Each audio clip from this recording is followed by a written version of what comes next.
11월 29일 수요일 새벽 기도회를 시작하겠습니다. 사도신경으로 신앙 고백합니다. 나는 전능하신 아버지 하나님, 천지의 창조주를 믿습니다. 나는 그의 유일하신 아들, 우리 주 예수 그리스도를 믿습니다.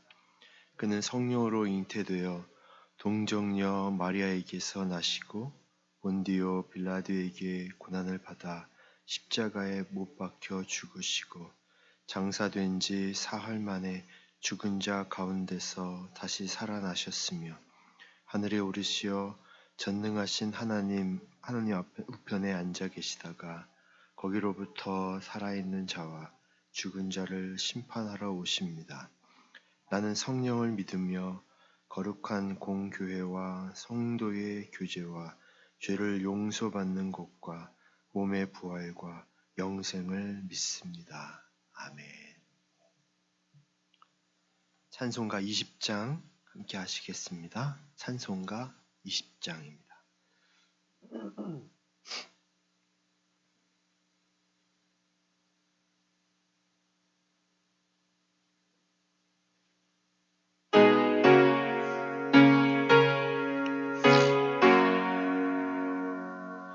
큰 영광 중에 계신 주 나 찬송합니다.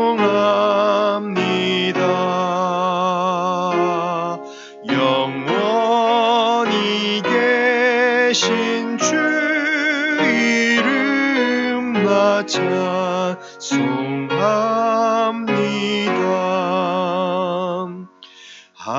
한없이 크신 능력을 나 찬송합니다.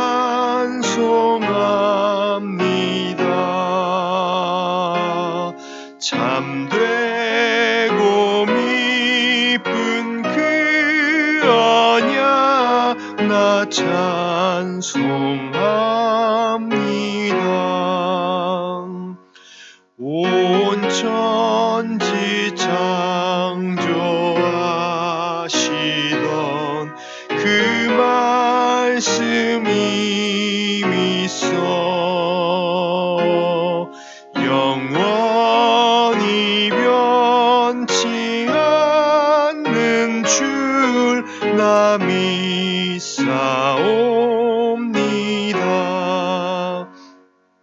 그 온유하신 춤성 날 불러주시고 그 품에 품어주시니 나 찬송합니다.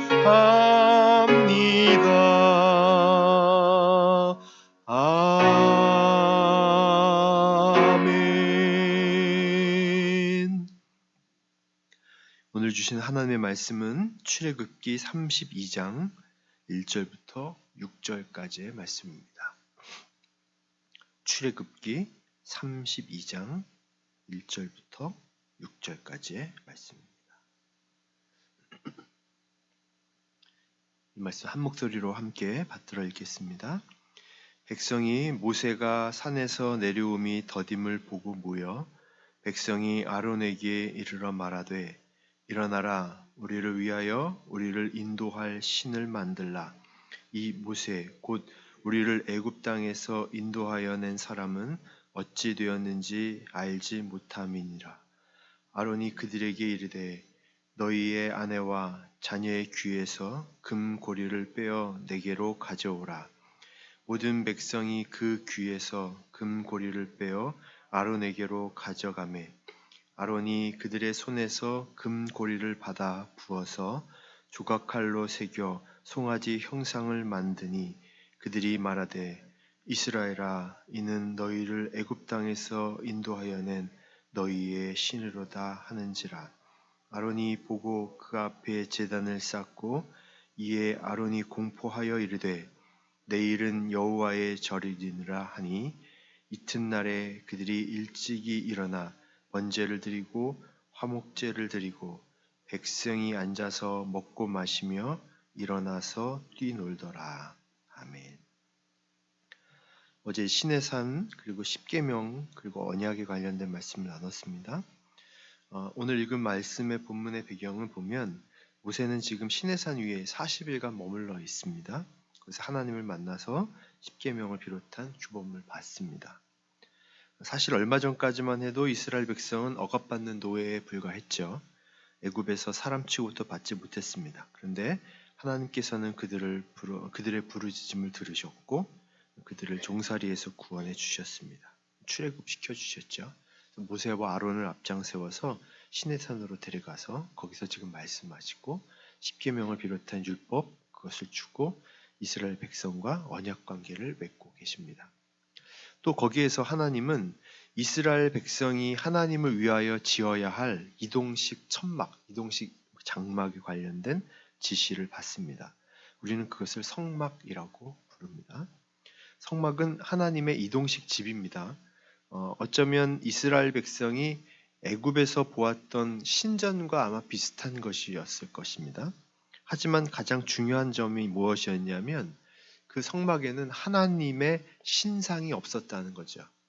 애굽에서의 신전에 가면 신을 신상으로 만들어 놨는데 그게 없다는 겁니다. 하나님은 신상 하나에 담길 수 없고 신상으로 절대로 표현할 수 없는 분이시기에 신상을 절대 만들 수 없습니다. 성막은 이스라엘 진영 한가운데 지었고 여러 겹의 널판과 휘장으로 둘러싸여 있었습니다. 그래서 입구부터 바깥뜰, 성막 뜰이라고도 하고 성소, 지성소 이렇게 구별됩니다. 지성소는 하나님이 계시는 가장 거룩한 곳입니다. 그래서 거기에는 언약궤가 있었고 그 안에는 하나님이 손수 기록해서 모세에게 주신 십계명 돌판이 그 안에 담겨 있었습니다. 지성소를 나오면 성소인데 거기에는 등잔대, 진설병상, 분향단이 놓여 있었고 제사장이 매일매일 관리를 했습니다. 그리고 더 나오면 바깥들 성막들이 있었는데 제사장들이 사용하는 번제단과 물두멍이 거기에 있었습니다. 성막이라고도 하고 회막이라고도 하죠. 성막은 하나님이 머무시는 곳 그렇게 말하고요. 회막이라고 할 때는 하나님과 백성이 만나는 곳의 의미가 더 담겨 있습니다. 똑같은 것입니다.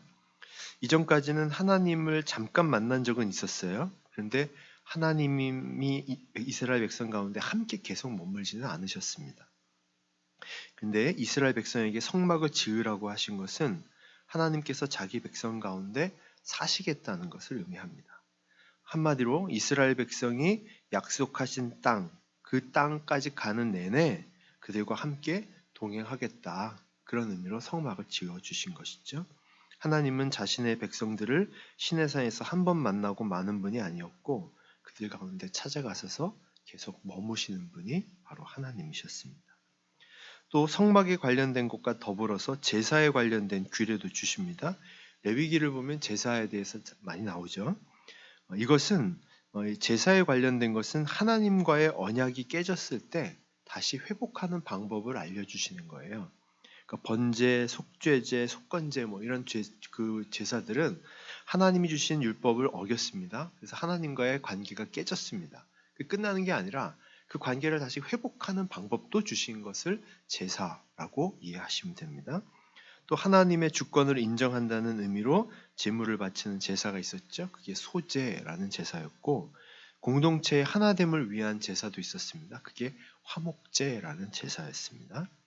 그러니까 결국 제사의 방법을 알려주셨다, 제사를 지내도록 하셨다는 것은 하나님이 내가 제사 받고 싶다가 아니라 하나님과의 무너진 언약 관계가 있다면 회복하게 해주셨다는 거예요. 그래서 다시 언약 관계 안으로 들어오도록 해주셨다는 것입니다.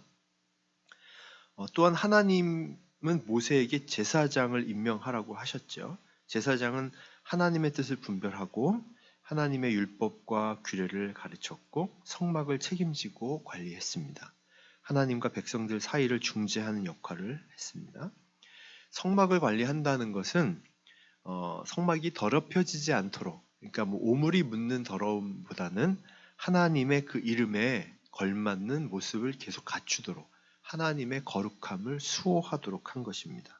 제사장은 성막을 옮길 때마다 언약을 이렇게 지고 갔습니다. 하나님과 백성 사이에서의 중재 역할도 했습니다. 언약이 깨졌을 때 그에 합당한 희생 제사를 드려서 회복하도록 했죠. 그리고 백성을 위해 기도했고 하나님의 말씀을 가르치는 역할, 이게 제사장이 했던 역할입니다. 모세가 시내산에 올랐을 때 오늘 읽었던 본문의 말씀인데, 모세를 기다리다가 이제 불안해진 이스라엘 백성이 아론을 닥달합니다. 그래서 금송아지를 만들죠. 그리고 금송아지를 경배합니다. 이 사건을 보면 이 대단한 헌신이 거기 담겨 있어요. 400년 동안 종살이 하던 노예들이 금붙이가 어디 있겠습니까? 애굽에서 나올 때 처음으로 만져본 자기 금이었어요. 평생 처음 만져본 금붙이인데 그걸 기꺼이 내놓고 그것을 금송아지 만드는 데 쓴 것입니다. 굉장히 소중하고 값비싼 헌금이고 굉장한 헌신이라고 볼 수 있습니다. 그리고 그 금송아지를 보고 그들이 뭐라고 고백하나요? 이는 너희를 애굽 땅에서 인도해낸 너희의 신이로다, 이렇게 말합니다. 애굽을 얘기하면 보통 죄악의 권세를 상징하죠. 출애굽, 바로 그 악의 권세로부터 우리가 해방된 것인데 바로 이 하나님, 이 신이 우리를 해방시켜 준 것이다 라고 하는 또 굉장히 놀라운 신앙 고백을 합니다. 그것뿐만이 아니라 일찍 일어나 뛰며 예배하죠. 그들이 할 수 있는 최선의 예배를 드렸습니다. 열정적인 예배를 드린 거예요. 그들의 헌신, 그들의 신앙 고백, 그들의 예배, 참으로 대단한 것이라고 할 수 있었습니다. 근데 문제가 하나 있는데 뭐냐 하면 그 귀한 고백과 헌신과 예배를 드렸습니다. 근데 그 예배의 대상, 그들의 마음속에 있는 그 신앙의 대상을 끄집어서 형상화했더니 그게 금송아지였다는 거였어요.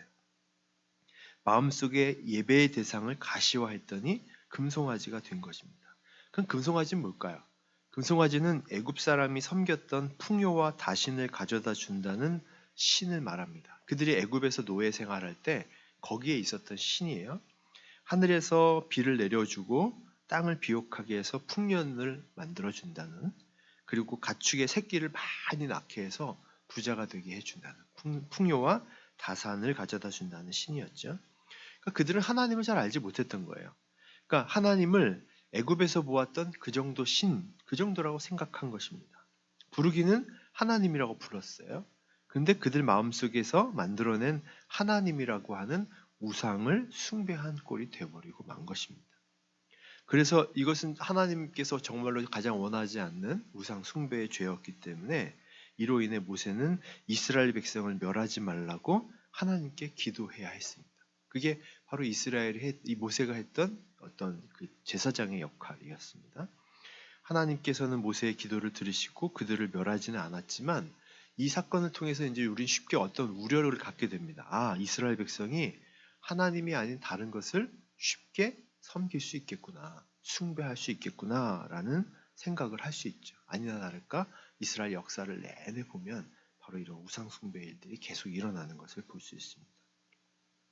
하나님께서 제사장을 세우신 이유 중에 하나가 바로 이렇게 하나님과 하나님 백성 사이의 관계를 계속 유지하도록, 그들이 잘못된 길로 나갈 때 아니야, 이렇게 돌아와야 된다, 그렇게 자꾸 유지시켜주기 위해서 제사장을 세워주신 것이죠.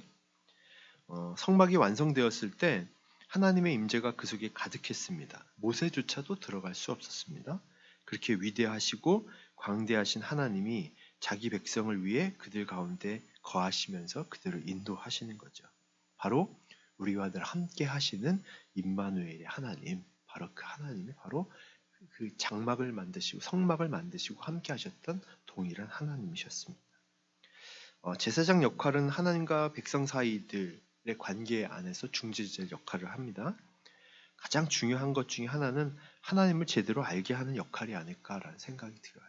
목사는 사실 어떤 제사장의 역할을 감당하는, 제사장은 아니에요. 제사장은 아니지만 제사장이 했던 역할 중에 아주 중요한 역할 중에 하나, 바로 하나님에 대하여 제대로 알려주어서 말씀을 잘 가르쳐서 그들이 하나님과의 언약 관계를 계속 유지할 수 있도록 하는 것, 이것이 목사의 중요한 역할이라고 생각합니다.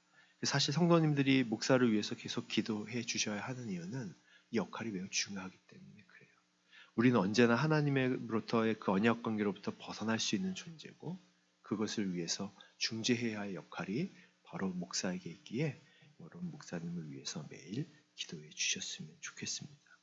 오늘도 또 기억하십시오. 우리 하나님 우리와 함께 하신다는 거. 어딘가 계셔서 이렇게 해라 저렇게 해라 지시하시는 하나님이 아니라 어디에? 우리 가운데 우리와 늘 함께 하시면서 우리 속에 머물면서 함께 하시는 그 하나님이 바로 우리 하나님이라는 사실을 꼭 기억하셨으면 좋겠습니다. 또 하나 이스라엘 백성도 그랬듯 하나님이 아닌 다른 것을 쉽게 의지할 수 있는 존재들이 바로 우리들입니다. 그거 기억하시고 우리가 섬겨야 할 대상은 오직 하나님 한 분이라는 거. 내가 하나님 교회 다니지 열심히 하나님 믿지? 근데 사실은 우리 하나님보다 통장 속 잔고를 더 믿을 때가 많아요. 때로는 우리 주변 사람들을 더 의지할 때가 많고 때로는 내 자신을 의지할 때가 더 많습니다. 내가 누구를 섬기고 있고 누구를 의지하고 있고 누구로부터 와서 누구를 위하여 살며 누구에게로 가는지를 늘 잊지 말고 사실 수 있으셔야 합니다. 그걸 기억하면서 오늘도 임마누엘의 하나님과 함께 그분과 함께 멋지고 귀한 하루를 만들어갈 수 있는 여러분 다 되시기를 주님의 이름으로 축원합니다. 기도하겠습니다. 하나님, 어쩌면 모세가 시내산 위에 올라가 있을 때 시내산 아래에 있던 이스라엘 백성과 같은 헌신, 신앙 고백, 열정, 우리는 그것을 따라가지 못할 수 있습니다.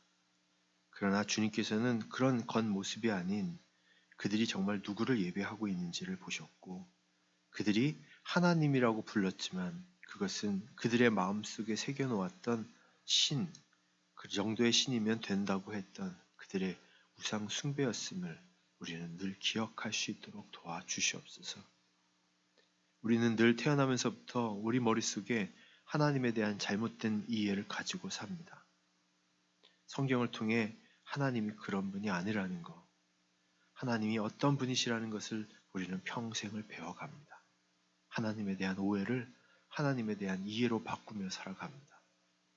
하나님 더 잘 알 수 있도록 인도하시고 제대로 발견하게 하시고 그래서 하나님만을 예배하고 하나님과 온전한 관계를 맺는 하나님의 백성으로 살아가도록 주님 늘 인도해 주시옵소서.